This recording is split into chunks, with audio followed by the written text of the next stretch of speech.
At exactly 5:04 a.m., someone knocked on my front door like the house was on fire. I wasn't expecting anyone. Not that early, not on Thanksgiving morning, and definitely not her. Leah, my daughter's childhood friend, stood there in a hoodie and pajama pants, shaking like she'd seen a ghost. She didn't say hello, didn't ask to come in. She just looked me dead in the eye and said, "Don't go to Claire's Thanksgiving dinner tonight. Please, just wait. When your phone rings at noon, you'll understand." And then she ran. I stood there, barefoot, heart pounding, wondering what the hell kind of family bombshell could scare a grown woman into a 5 a.m. warning. But when noon came and my phone finally rang, I found out. And I'll never forget what I heard. What happened next was rather unexpected. I will tell you everything. First, let me thank you for your continuous support. If you love stories like this one, support us by subscribing to this channel and comment where you are watching us from. It will be great to hear from you. Now let's jump into the details of what happened. I was already awake when the knock came. That kind of knock, the desperate, staccato kind that makes your stomach twist before your mind has a chance to catch up. It was 5:04 in the morning, still pitch black outside. I hadn't slept much anyway. Too many thoughts pacing through my head like they owned the place. I'd spent most of the night wrestling with a simple question. What the hell am I even doing going to this Thanksgiving dinner? Every year it got a little more uncomfortable. A little colder, like I was being tolerated rather than welcomed. Claire had always been polite, sure. She called me Dad and gave me those distant hugs that felt more like obligation than affection. But ever since she married Trevor Carter, the air between us had started to thin out. Rich folks have a way of smiling at you while looking through you, and my daughter had picked up that habit like a second language. So when I heard the knock, I figured maybe it was the neighbor needing help, or God forbid, someone with bad news. I pulled on my flannel and padded down the hallway to the front door. The porch light flickered on as I opened it, and there she was, Leah, Claire's best friend from high school. I hadn't seen her in years. She looked like she'd been through hell. Hair matted, hoodie zipped up to her chin, shaking like she'd run through a storm to get here. She didn't say anything at first, just looked up at me with eyes so wide they made her look younger than she was. "Leah?" I said, confused and groggy. "What in God's name? Are you all right?" She shook her head, fast. "Mr. Monroe, don't go to the Thanksgiving dinner tonight. Please. I'm begging you." I just blinked at her, struggling to catch up. "What are you talking about?" I can't explain. Not yet." She swallowed hard and took a step forward, glancing nervously over her shoulder like someone might be watching her. "Just trust me, okay? When your phone rings at noon, you'll understand. Just wait. Please." Now, I've lived long enough to know when someone's hiding something. And Leah? She wasn't just scared. She looked broken. But even then, my brain couldn't compute what was happening. Thanksgiving dinner? A warning at 5 a.m.? This was absurd. "Leah, slow down," I said gently. "Come in. Sit down. Tell me what's going on." But she was already backing up. "I can't. I shouldn't even be here. Just promise me, okay? Noon. Don't ignore it." She ran off before I could get another word out, leaving me standing there barefoot on the cold porch, heart pounding harder than it should have been for a man my age. I closed the door slowly, locked it, and leaned against it, trying to make sense of what just happened. I should have gone back to bed, or maybe called Claire and asked if Leah was all right. But something told me not to. Something about the way her voice cracked when she said, "Trust me." The rest of the morning crawled by. I made coffee, sat at the kitchen table, stared out the window like the answers might show up in the yard. My thoughts bounced back and forth between memory and paranoia. I remembered Leah from when she was a teenager, bright, funny, always sticking up for Claire. She used to come by after school, eat dinner with us, stay the night during family drama at her own place. I liked her. She had this quiet way of noticing things no one else did. And when my wife passed, Leah was one of the few who showed up without needing an invitation. So if she showed up at my door looking like death was chasing her, I had to believe there was a reason. Still, as noon approached, I started feeling like a fool. I kept checking my phone like some teenager waiting for a crush to text. I even rehearsed a few ways to bring it up to Claire. "Hey, sweetheart, your best friend showed up in a panic and told me to skip your Thanksgiving party. Any reason for that?" Yeah, that would go over well. Then, right on the dot, 12 p.m., my phone rang. Blocked number. I stared at the screen for a moment, thumb hovering over the green button, heart beating like a war drum. Something told me this was it. I answered. Nothing. Then a soft click. Then a voicemail notification. I froze. Why would someone call, hang up, and leave a voicemail? I tapped it open, pressed play. And what I heard shattered something in me that I didn't even realize was still whole. It was Claire's voice. But she wasn't talking to me. Ugh, do we have to invite him again? She said, sounding annoyed.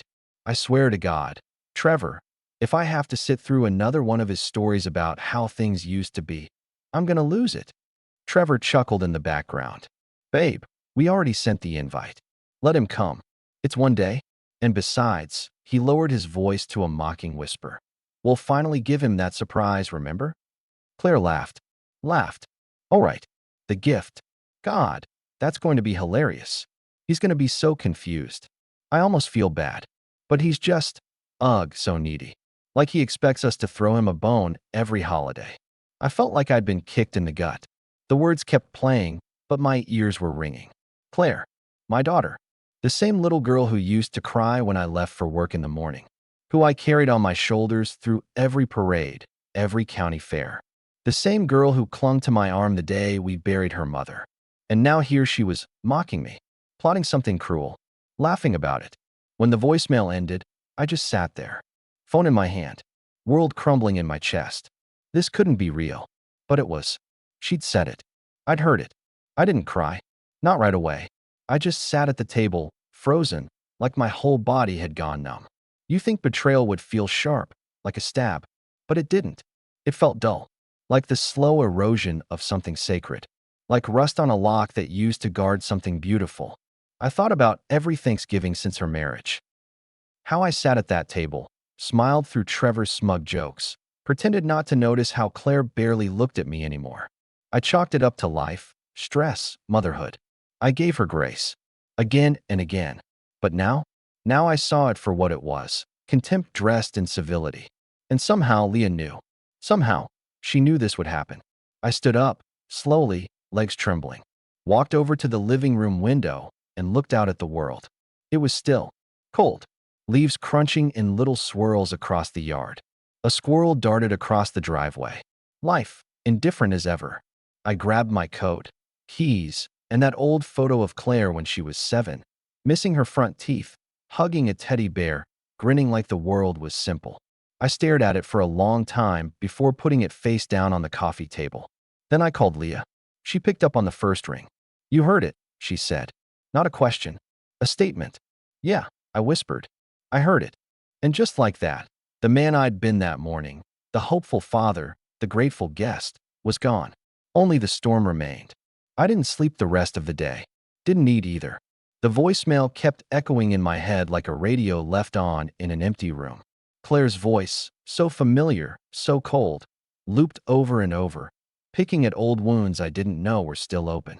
By the time the sun dipped behind the neighbor's house and painted the living room in a deep orange hue, I was still in the same seat. Phone in hand, back aching, pride in pieces. I played the voicemail again, then again, trying to catch some nuance I missed.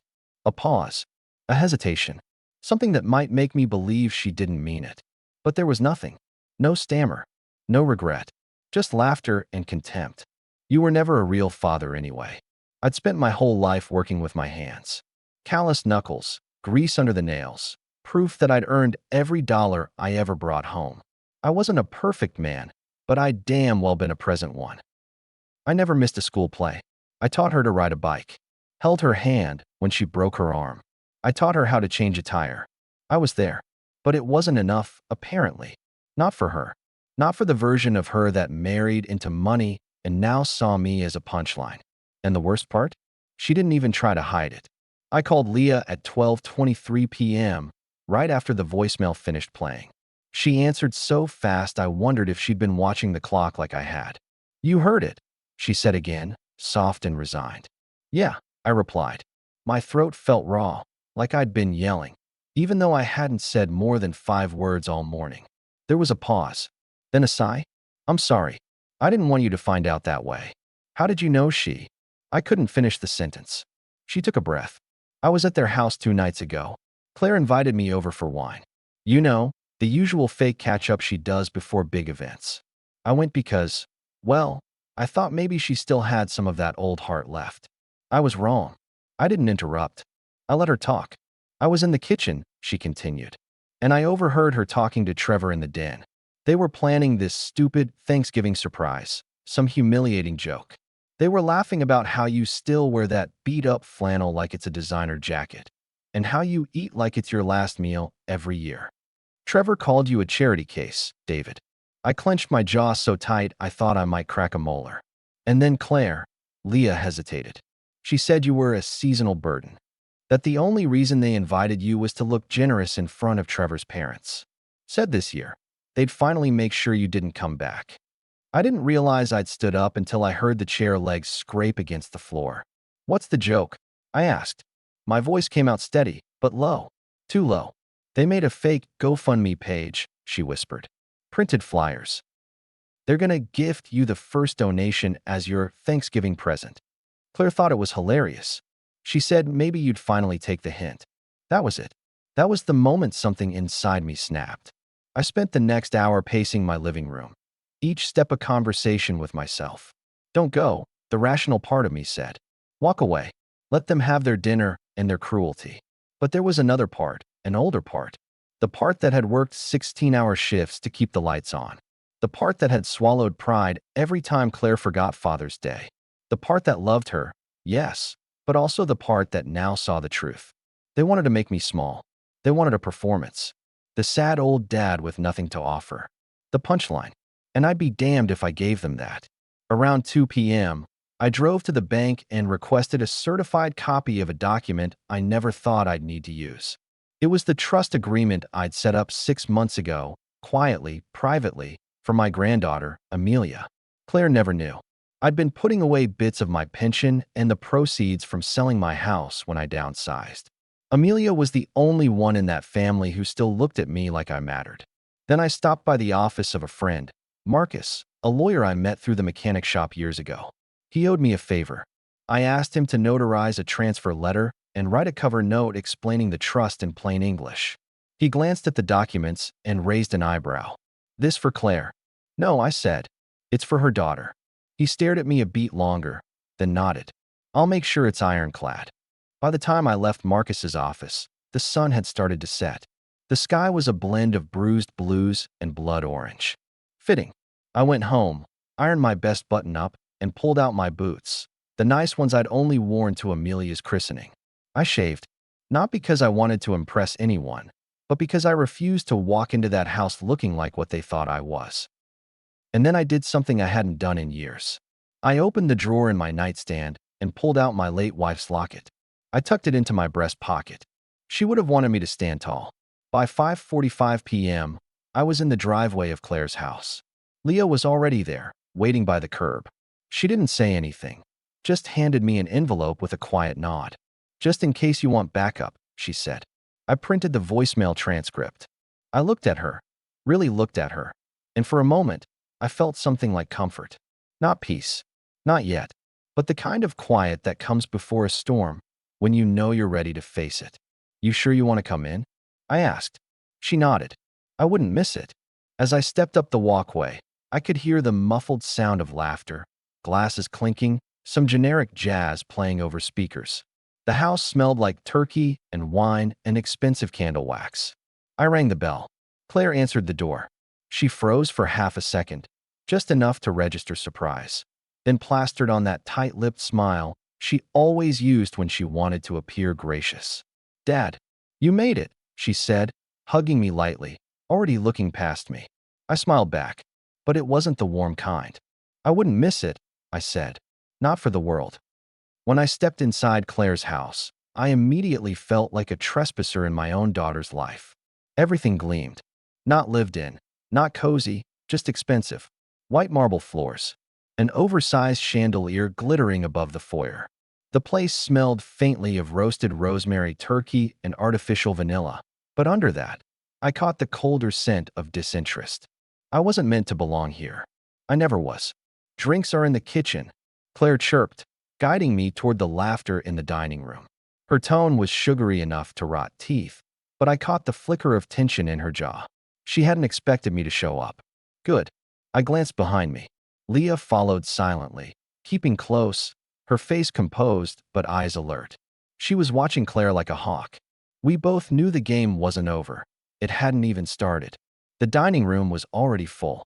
Trevor's parents, Robert and Elaine, sat at the head of the table, dressed like they were attending a country club gala instead of a family holiday. His sister Monica was there too, scrolling on her phone with manicured nails.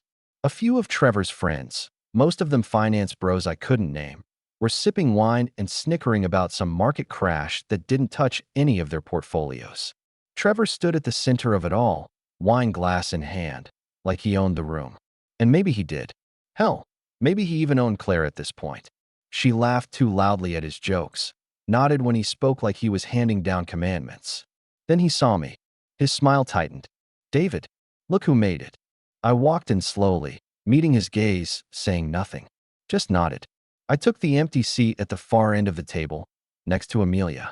She beamed at me, mouth still missing one front tooth, eyes bright and innocent. Grandpa, she whispered, leaning in for a hug. I pulled her close and kissed the top of her head.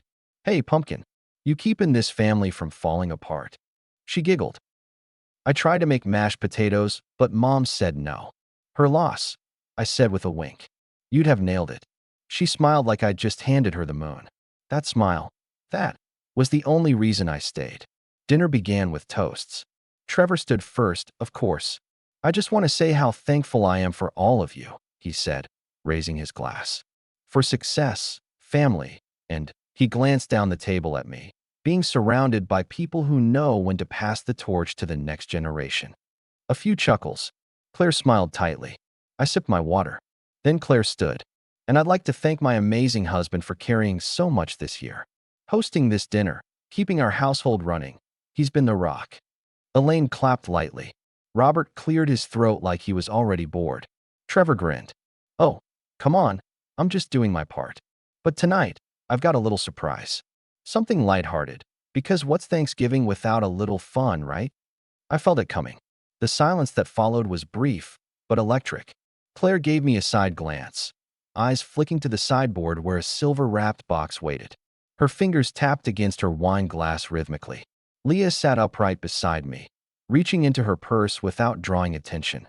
Trevor walked to the sideboard, lifted the box, and brought it to me. David, he said, setting it down in front of me with a smile that never touched his eyes. We wanted to show our appreciation. It's not much. Just a little something we thought you'd find useful. I looked at Claire. She was watching like a director waiting for the audience's reaction to the twist ending of her play. I unwrapped it slowly. The room leaned in. First, a check, $5. Neatly written, made out to David Monroe.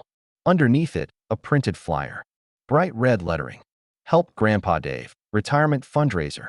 It featured a caricature of me, drawn to look pitiful, holding an empty gas can. Below that, a fake web address and a QR code. The silence was thick. Even Monica looked up from her phone, blinking. Trevor laughed. Come on. It's a joke. Lighten up. You've been saying you might need help retiring early. Claire joined him. We thought you'd get a kick out of it. You're always so good-natured. I looked down at the flyer, then back up, took a long breath, and then I stood. I wasn't sure I was going to come today, I said, folding the flyer neatly and setting it aside. Got a strange warning early this morning. From someone who still knows what respect looks like. Claire's smile faltered. Dad, I held up a hand. Let me finish. I turned slightly, addressing the room. I've been called a lot of things in my life. Grease monkey, workhorse, blue-collar grunt. But never have I been treated like a joke by my own daughter. Claire went pale. Trevor's smile froze. You planned this, I said, turning back to her. You laughed about it. Mocked me. I heard you, Claire. She opened her mouth, but no words came. I heard the voicemail you accidentally left on my phone. Every cruel word. Every little dig about my clothes, my stories, my worth. Gasps. Elaine muttered something under her breath. One of Trevor's friends coughed awkwardly. You wanted to humiliate me, I continued, voice steady. Make me feel small. Remind me that in this shiny house, with your high-end wine and your smug little games, I'm just the punchline. I reached into my coat pocket and pulled out the envelope, the one with the notarized trust papers. But see, what you didn't know is that I've spent the last year putting aside everything I had left. Sold the house, moved into a tiny rental, took side work when I didn't have to. Also, I could set up a future for the one person at this table who still looks at me with love. I turned to Amelia, kneeling down beside her. "This is for you, Pumpkin," I said gently. "College, or whatever you want it to be. You won't need anyone's permission to follow your dreams." I placed the envelope in front of her plate. Then I stood again and looked Claire straight in the eye. "Don't worry, Claire. You won't have to deal with my stories anymore. This is the last Thanksgiving you'll ever see me at." She finally snapped. "You're being dramatic," she spat, her voice sharp. "It was a joke. Everyone here gets it. Why are you making a scene?" I laughed, short and humorless. "No, Claire. I'm giving the curtain call. You already wrote the scene." Leah stood beside me then. Calm, composed. "I recorded the dinner," she said, holding up her phone. "Just in case anyone wants to deny what happened." Claire's face twisted. "You've always been jealous." "No," Leah cut in. "I've always loved him like a second father. That's why I couldn't let you do this." Robert and Elaine exchanged a glance. Monica stared down at her plate, clearly uncomfortable. Trevor looked around the room like he was trying to figure out which way the wind was blowing. But I didn't care anymore. I kissed Amelia on the forehead and walked out. Didn't look back. The cool air slapped my face the moment I stepped off Claire's porch. It was sharp, late autumn cold, the kind that nipped at your skin and made your breath cloud like smoke. I didn't rush.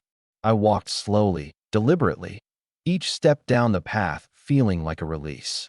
Years of swallowed pride, guilt-tripped invitations, forced smiles, slipping off my back like dead weight. Leah caught up with me halfway down the driveway. "Are you okay?" she asked, her voice low, cautious. "No," I said, "but I will be." We reached my truck. I opened the door, paused, then looked back at the house. Lights still blazed through the front windows, but the laughter was gone. The music had been turned off. For once, the Carter household wasn't performing. I climbed in, and Leah followed without asking. I didn't mind. I didn't want to be alone yet. As I backed out, I saw Claire standing in the window, arms crossed, jaw set. She didn't wave. Neither did I. We didn't speak for a while after that. Leah and I just drove. We passed quiet streets, rows of houses lit up with string lights and overcooked turkeys. It could have been any other Thanksgiving in any other town, but my world had shifted, tilted off its axis. Eventually, I pulled into an empty lot behind the old community center. It used to be a roller rink when Claire was a kid. We'd come here on Saturday mornings, drink hot chocolate, and she'd stumble around in rented skates while I cheered her on. Now it was just a dim parking lot with broken lamps and faded memories. I turned off the engine but left the heat running. Leah stared out the window for a moment, then spoke. "She didn't used to be like this." I didn't answer. "She adored you," she added. "Back then." "I know," I said. My voice cracked. "I don't think she's evil. I think she's absorbed by that world. Trevor's world. The image. The money. The politics of pretending." I rubbed my hands together. They were trembling. "She used to cry when you missed tuck-in," Leah whispered. "Now she laughs about humiliating you." That's when the tears came. Not loud. Not dramatic. Just quiet and painful. I turned my head, ashamed, but Leah didn't flinch. She rested her hand gently on mine. Not romantic. Not pitiful. Just a gesture that said, "I see you." After a long pause, I finally asked, "Did she say anything about Amelia?" Leah shook her head. "Not really. Just that you were too soft on her, and that she didn't want Amelia picking up your habits." I closed my eyes. That stung more than anything. If Claire saw Amelia as just another reflection in the mirror of her perfect life, then maybe she didn't just forget who I was. Maybe she forgot who she was. "I'm sorry," Leah whispered again. "You have nothing to be sorry for," I said. "You saved me from walking into that trap blind." She nodded but didn't smile. "I think she resents that I still see you," she said. "Like I'm clinging to a version of you she's trying to bury." "She can bury me if she wants," I muttered, "but I'm still breathing." We sat in silence for a long time. Eventually, Leah offered to drive us back. I let her. I didn't trust myself behind the wheel just yet. When we got to my place, I invited her in for coffee. She agreed. The house was quiet and humble. Worn furniture, old photographs, a fireplace I hadn't lit in over a year. She sat at the kitchen table while I brewed a fresh pot. As the scent filled the room, something in me softened, just a little. You think she'll call? I asked. Claire. Leah tilted her head. Eventually. Probably to justify herself. She's good at that, I said bitterly. Even when she was a teenager. Everything was always someone else's fault. She learned that from Trevor, Leah said. He rewards people who protect their ego. I poured 2 mugs and joined her at the table. For a long time, we just drank. No small talk. No noise. Just the 2 of us sharing the same ache. You know, Leah said after a while, when my mom kicked me out, your wife was the first person to offer me a place to stay. You brought me soup when I was sick. Drove me to school when I had no ride. You were more of a parent than my own. I looked at her. Why didn't you tell me about Claire sooner? She swallowed. Because I hoped she'd come back to herself. I didn't want to believe she'd fallen this far. And now, she met my eyes. Now I know she's not coming back. At least not the version of her that loved you. I nodded slowly. Then I'm done waiting. Later that night, my phone buzzed. A text. Claire, I can't believe you embarrassed us in front of everyone. That was uncalled for. You completely overreacted to a harmless joke. I think we need space for a while. I'll reach out when things settle down. No apology. No ownership. Just more of the same. I didn't respond. I forwarded the text to Leah, who replied only with, classic. I powered off my phone, walked to the fireplace, and for the first time in years, lit it. Then I sat back, watched the flames flicker, and let the silence hold me. The video went live around midnight. I didn't post it. Leah did. She didn't tag anyone. No hashtags. Just a plain caption. This is what betrayal looks like. It showed everything, from the smirking presentation of the retirement gift to Claire's voice rising in indignation as I stood my ground. Leah had trimmed the clip with surgical precision. The GoFundMe flyer. Claire's forced laughter. Her final words. You were never a real father anyway. Echoing through the room like a slap. I found out the next morning when I opened my phone and saw 37 unread messages and 2 missed calls from unknown numbers. I clicked on Leah's text first. Just a link to the video and a single line.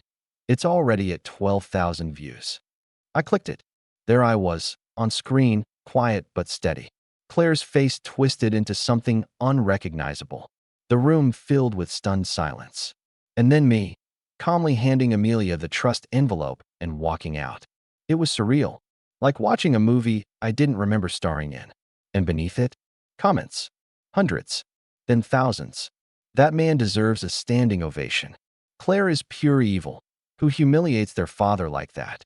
He's the kind of dad every kid deserves. And she treated him like trash.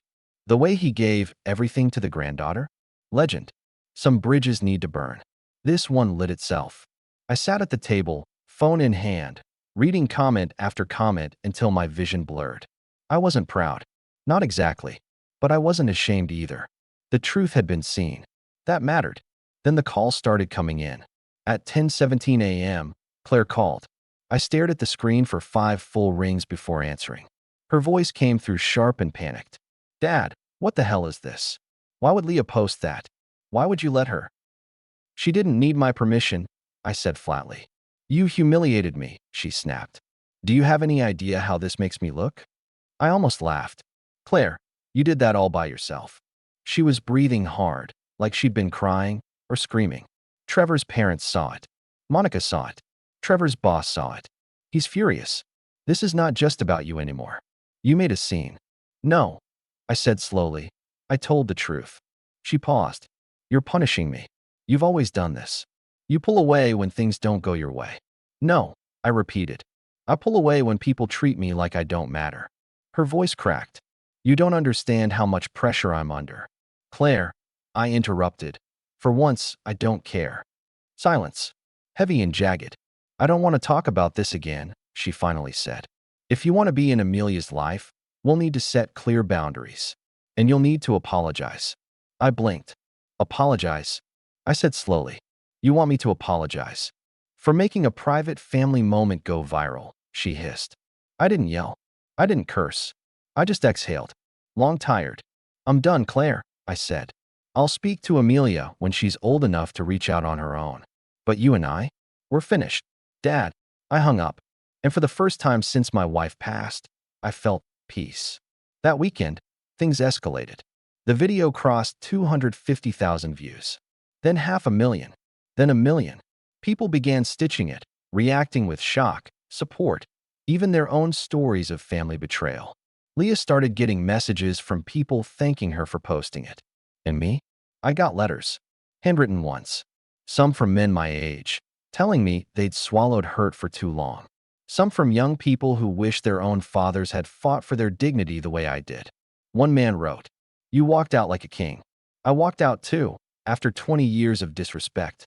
Thank you for reminding me that silence isn't strength. Boundaries are." I sat in my living room every evening, reading these letters one by one, sometimes with a beer, sometimes with tears. They weren't fan mail. They were echoes. They were witnesses. And that mattered.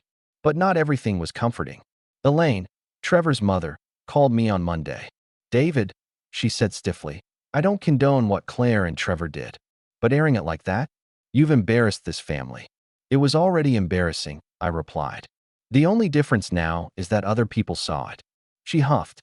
"You know how much we've invested in Trevor's image." "I'm not interested in his image," I cut in. "I'm interested in being treated like a human being." "Do you want Amelia to grow up hearing you badmouth at every family event?" "No," I said quietly. "I want her to grow up knowing her grandfather had a spine." Click. She hung up. I sat in the silence afterward, feeling a strange kind of strength settle in my bones. This was who I was now. Not the outsider begging for scraps. Not the guest being tolerated at holidays. I was a man with nothing left to lose. And finally, nothing left to prove. Leah came over later that night. We didn't talk much at first. Just sat on the porch, sipping tea, watching leaves blow across the street. "Am I a monster?" I asked eventually. "No," she said without hesitation. "She's still my daughter," I murmured. "She was your daughter," Leah replied. "But daughters grow up. And some of them lose the best parts of themselves chasing approval from people who don't love them. Like Trevor. Like Trevor." We sat in the quiet. "She texted me today," Leah added. "Told me I ruined her life." "Did you respond?" "I sent a heart emoji," she said. Then added, "A black one." I laughed. The first real laugh I'd had in days. Then we sat there, just the two of us and the wind and the long, slow healing. 3 weeks after the video went viral, my world was quieter than it had been in years. Not emptier, just quieter. The messages had slowed to a trickle. The phone barely rang. My mailbox stopped overflowing.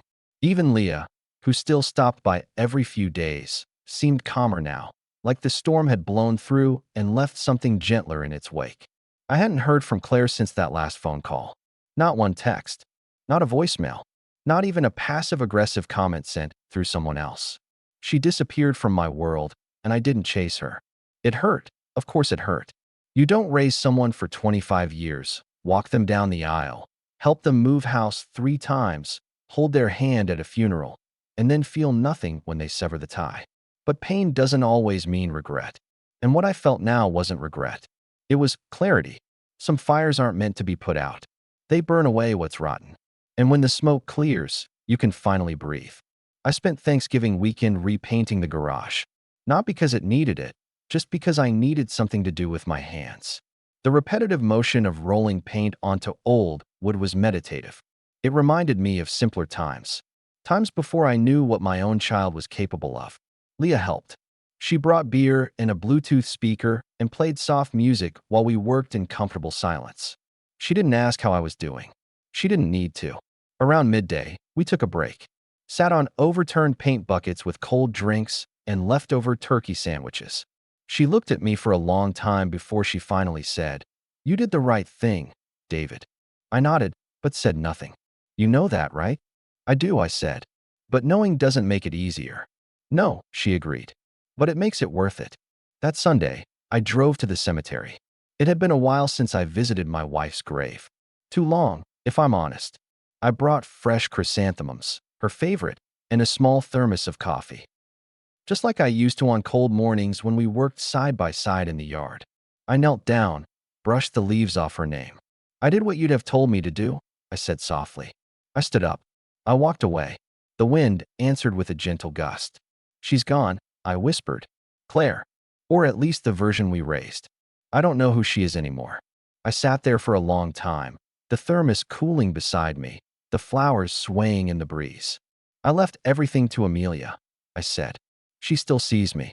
She still hugs me like I'm worth something. I won't let her become like them. I paused. I hope that's enough. The following week, I got a letter. Handwritten. Careful cursive. From Amelia. It read, Dear Grandpa, I saw Mommy crying and yelling on the phone last week. She said some mean things. I asked her why she was mad, and she said you don't love her anymore. I don't understand why, but I still love you. I miss you. Can I still see you? Even if Mommy is mad. P.S. Thank you for the envelope. Mommy didn't let me keep it, but I read it before she took it. I don't really understand what a trust is, but it sounds really nice. You're the best grandpa ever. Love, Amelia. I cried when I read it. Not because I was sad, but because even when the bridge burns, sometimes, a single plank survives. Just enough to build something new. I wrote her back. Carefully. Gently. No jabs at her mother. Just truth. Dear Amelia, I will always love you. Always. No matter where you are or who says what. One day, when you're older, we'll have long talks over hot chocolate, and I'll explain everything. But for now, I just want you to remember that Grandpa never stopped thinking about you. And he never will. P.S. Tell Mommy I said hello. Not because I'm ready to talk, but because I want her to know I'm still standing. Love, Grandpa. I don't know what the future looks like. Maybe Claire will come around in 5 years. Maybe she won't. Maybe Amelia will grow up and knock on my door one day, the way Leo once did, carrying her own questions and heartbreak. Maybe not, but I'll be here, still painting the garage, still sipping coffee on the porch, still holding on to my self-respect like it's worth more than gold. And if the doorbell ever rings again at 5 a.m., I'll be ready. Because now, I know, the people who truly care about you don't just show up when it's convenient. They show up shaking, panicked, at dawn, with warnings and tearful eyes. They show up like Leah did, like love should. What would you do if your own daughter planned to humiliate you in front of her entire family? Would you walk away silently, or stand up like David did and draw a line in the sand? If this story hit home, tell us your thoughts below. Sometimes, the hardest thing isn't cutting someone off, it's doing it with dignity.